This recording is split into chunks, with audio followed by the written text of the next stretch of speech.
Hey everybody, it's F-Bomb Fitzgerald, and today's video is going to be a little different from what I normally do. My channel just hit its 3-year anniversary this month, and I also recently hit 400 videos on the channel, and I realized that I never really talked about why I started my channel, or maybe more importantly, why I've continued to make videos, and I thought that this would be a good opportunity to do so. The background footage for this video is essentially a clip dump. It's just a few kill streaks that I either had my mic turned off or the audio got corrupted, so feel free to watch it or not. So yeah, my channel's first video was January 6th of 2021, and I created my channel on December 31st of 2020. I think it was part of a New Year's resolution that I had set for myself of trying to be more creative in 2021, but just generally with the pandemic, I felt like I was home all the time with very little social or creative outlets, and I was definitely playing way too much TF2. So I kind of figured starting a YouTube channel would be a healthier, more creative way to engage with the game. I also felt that the game was getting a little stale the way I was playing it because I had been playing basically nonstop since 2010, and I thought that if I started a TF2 channel, it might encourage me to experiment with different playstyles or different weapons or even just different objectives in game, because that would help me make videos. And I think those are actually pretty good reasons to start the channel. Another big motivating factor for me was that I've always been a big fan of TF2 YouTube content.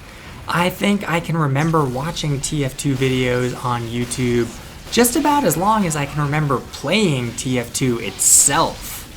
Some of my earliest and happiest memories of TF2 are inextricably linked to some of the TF2 channels I would watch when I first started. Channels like Muselk and Red Robot, and I remember not just being blown away by what I thought was their godlike skill, or the fact that they played all sorts of maps that I didn't even know existed in the game, or that they knew so many strategies and inside knowledge about the mechanics and how the game worked.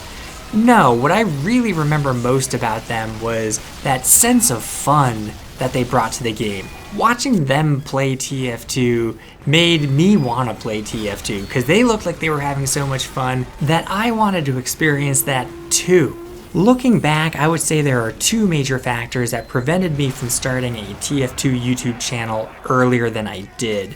The first is just hardware limitations. I still don't play on the best computer, but pre-pandemic, my system was so bad, the concept of being able to record hours of footage, much less edit it, that was just a non-starter.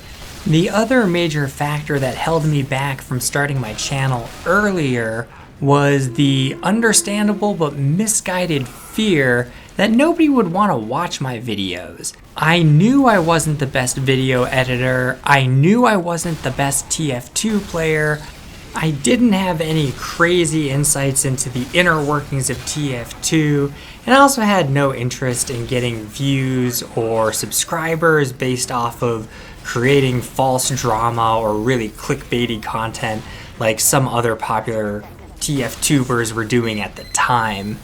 But while all those factors do have a kernel of truth to them and probably make it harder for my channel to succeed than if I were, say, a good editor or a good TF2 player, fear of failure is a terrible reason to not try to do something.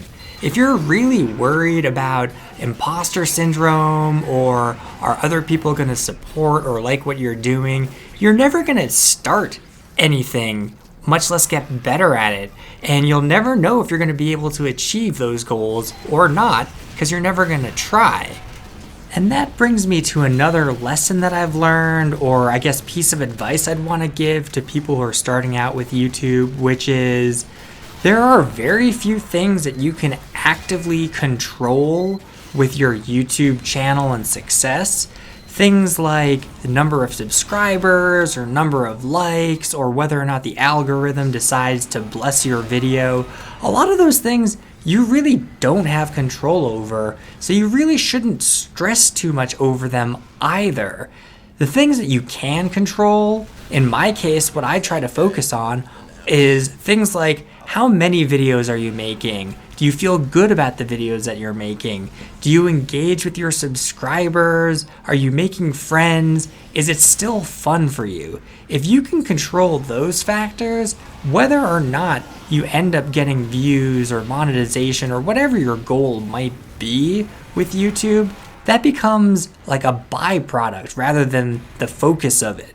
And I think that's just a lot healthier. At least that's what I tell myself when I make a video and it only gets like 50 views or whatever.